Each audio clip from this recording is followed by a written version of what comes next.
నిన్నటి RCB versus Gujarat మ్యాచ్లో game changer ఎవరో మీకు తెలుసా? ఎవరి ప్రదర్శన మ్యాచ్ను తలకిందులు చేసింది?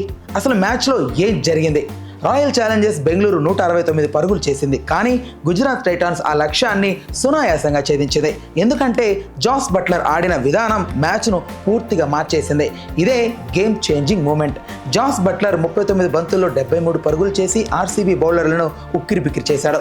అతను 8 4లు 4 6లు కొట్టి మ్యాచ్ను గుజరాత్ వైపు తిప్పేశాడు. బట్లర్ క్రీజ్లో ఉన్నంతసేపు ఆర్సీబీకి ఒక ఛాన్స్ కూడా రాలేదు.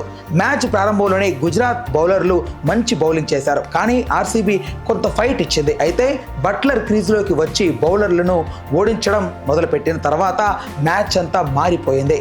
కేవలం 13 బంతులు మిగిలి ఉండగానే గుజరాత్ విజయాన్ని అందుకుంది. అందుకే నిన్నటి మ్యాచ్లో గేమ్ చేంజర్ జాస్ బట్లర్ అని అయితే చెప్పొచ్చు. నిన్నటి మ్యాచ్లో నా వరకు గేమ్ చేంజర్ బట్లరే. మీరు గేమ్ చేంజర్ ఎవరు అనుకుంటున్నారో కామెంట్ సెక్షన్లో రాయండి.